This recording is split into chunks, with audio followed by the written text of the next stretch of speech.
It's you in English, Anna Nichenko. Hello. And our guest is already online, Yevheniya Kravchuk, Member of Parliament of Ukraine. Hello, Yevgenia, and welcome.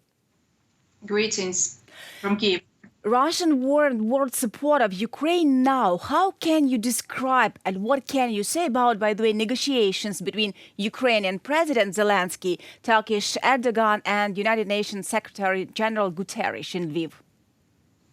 Well, first of all, let's be frank. I mean, it's been 6 months, and we've gone so far from three. We give you 3 days to evacuate from Kiev and to hold on to half a year when the head of United Nations is coming for the Secretary General is coming for the second time.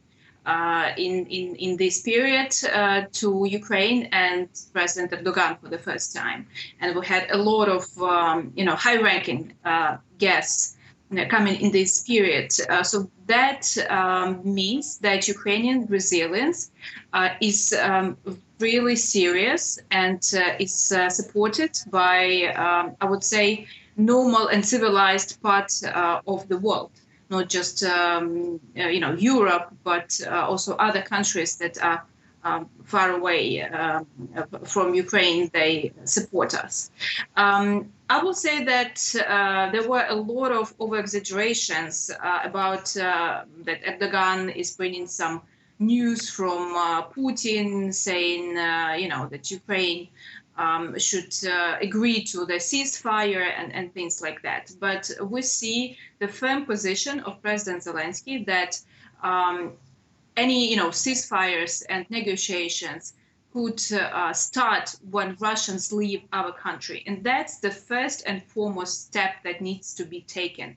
Russians should leave the territories that they occupied because they are not welcomed here, and the rest of the world understands what's happening. Speaking about President Zelensky, he said that it was very important for Ukraine that countries join the sanctions policy of the European Union, the United States, Canada, and others, so that the countries of Latin America also don't trade with the terrorist state. How do you think, what are the main results of Ukrainian diplomats' work, of your work also? Well, first of all, we have firm position of, European Union, of United States of America, of other countries that are supporting Ukraine, and it's can be seen in different dimensions.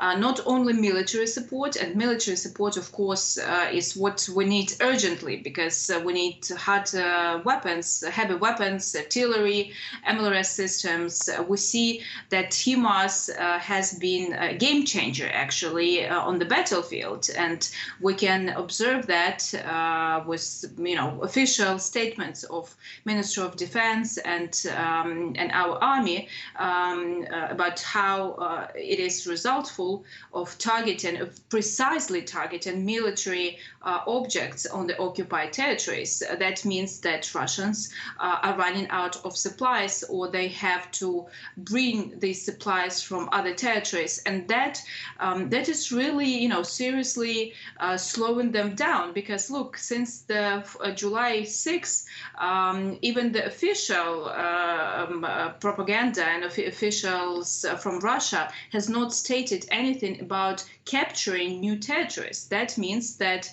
these heavy weapons that we received, thanks to diplomatic work of course, first and foremost President, but also members of parliament that had negotiations with our counterparts in other countries. Also, we need financial aid, and we have been getting it. Only from United States, Ukraine has received and will receive till the end of September $8 billion. That's huge money regarding this gap in our budget that we have now, because we spent much more on the army. I would say 10 times more on the army than we did before the full-scale invasion. And of course, numerous packages of sanctions that were already imposed. In these months, the whole ban on coal from Russia has started. And also we see even the official statements from Russian Central Bank are very pessimistic. They already said that in 3 years, Russian economy will decline up to 20%, if not more, because they're just official statements, and they, try to hide usually the sad truth. But of course, we have other steps to be done, and it's not only about negotiations with European Union, because also in these 6 months we have achieved the candidate status for Ukraine to enter European Union. That's, I would say, huge achievement. And again, coming back to the theory that Ukraine will be taken in, 3 days, 2 weeks at most.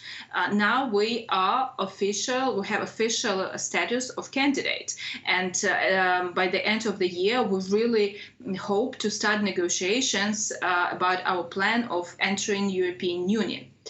But there are some parts of the world, such as Africa, such as South America, that need to be targeted by our diplomats and also by members of parliament, because Russia has used propaganda on these territories. They, have a lot of advocates that they are paying in these countries to hold pro-Russian position. So we need to target those countries as well. And there is in plans big tour to Africa.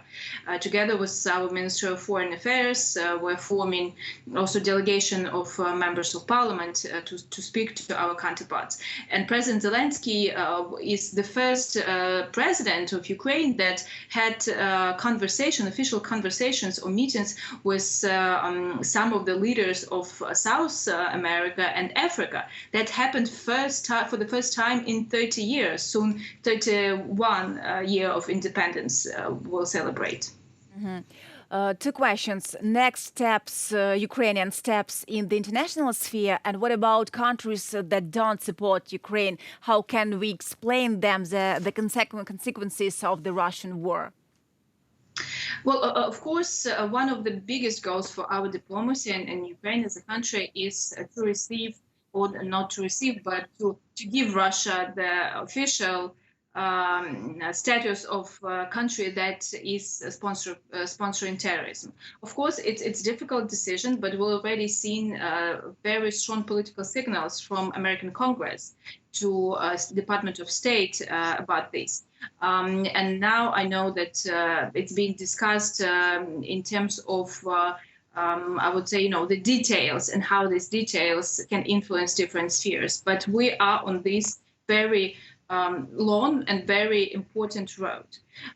Also, we need to push forward for total ban for Russian oil and gas, because we see that already a lot of countries had refused to buy not only coal but gas, or at least they have a plan how to change for other countries that will export them gas and oil, or to think about some price caps, because we cannot,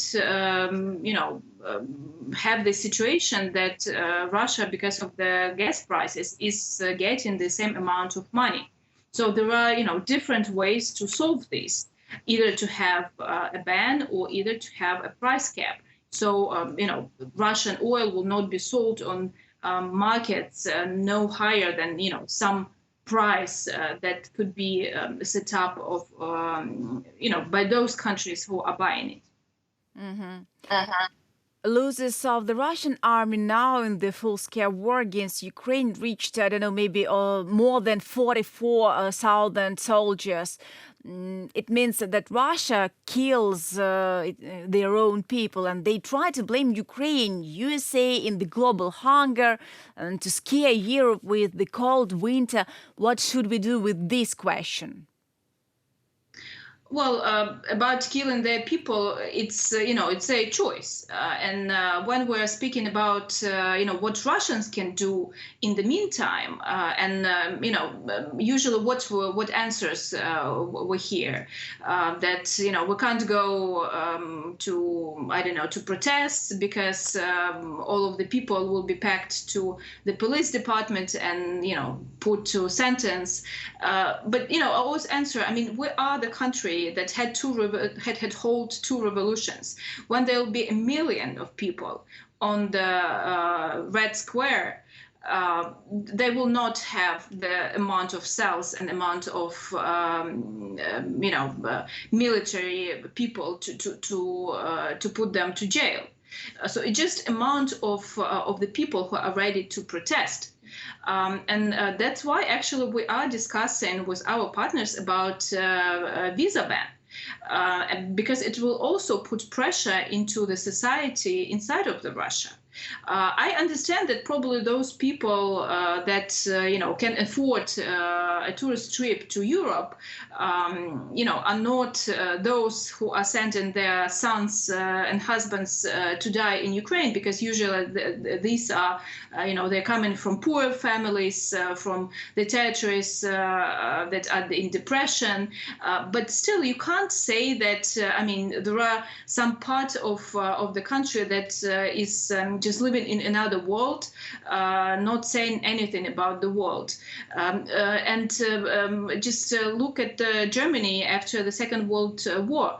What helped them, and how they evolved into truly democratic nation. They said we were wrong. All Germans said we were wrong. We didn't stop Hitler. We didn't stop, all the atrocities that Nazi did. And that's what Russia needs to do, and Russian people need to do. It's the only way to stop this circle of dictators that are coming into power. President Zelensky said that we can and we should think only about how to win on the battlefield, on the political front, in the information confrontation, in the economic plane, everywhere. Which front you think is the most important now? Well, of course, all the fronts, they play important part, but the biggest pressure is on our army and on those men and women that are on the front line. So if I would put it in some sort of gradation, then of course the money that we spend from the budget, it's more than half goes to the army, not only to the army but also to all of the defense sector. It's also National Guard and the border police and police. So of course it is important, because if our army loses on the battlefield, our diplomats and we as members of parliament have, our positions for negotiations, or not just to negotiations or some talks about even receiving help. We have worse positions, because of course, all the countries, they want to help those who are strong, not just weak, that, and this help will not be resultful. But of course, informational front is very important, because for Russia, actually putting this war and making this war, it's very, very expensive. And that's why they're using their agents inside of the Europe, inside of the other countries, and also they're using their propaganda and also their informational campaigns in, for example, Ukrainian segment of Telegram, to sort of, influence our minds. So we won't, for example, believe in our army, or we will not believe in our political leadership. That's what they want. Because if we are together, if we believe in our victory, then it means that they will be losing. Because the spirit of Ukrainians is what they are afraid of. One more question left. In Ukraine, more than 1,000 children were affected by Russian war. How do you think, what kind of punishment should be for the people who kill children? And what about investigation of war crimes of Russian Federation? Well, right now, the last numbers from Attorney General Office is 28,000 of war crimes that already are investigating, and that's what, we have papers on them.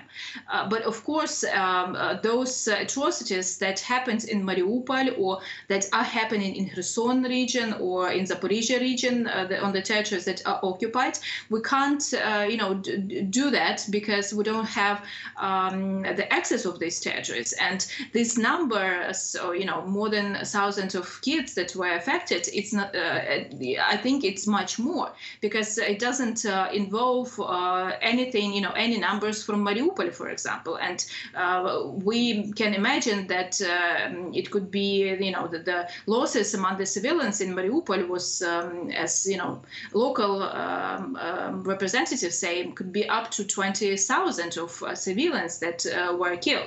That's huge numbers. So we believe that the best way to prosecute these atrocities and these war crimes would to establish international tribunal.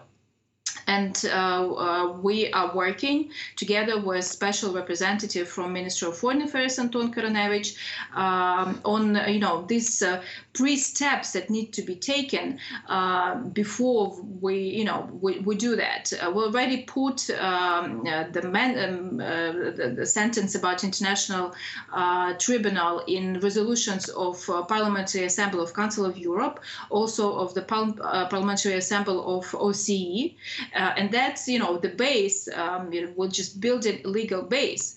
And then we need to find the countries. There could be, different variants. I don't really believe in, something like United Nations because Russia will block that. But we can find countries that are ready to establish this international tribunal. And that's the same thing that happened in Nuremberg when Nazis were put to trial. Thank you, Yevheniya, that you joined today our program, and thank you for your work. I remind to our viewers, Yevheniya Kravchuk, Member of Parliament of Ukraine, was online. It was UATV English, Anna Nichenko. See you.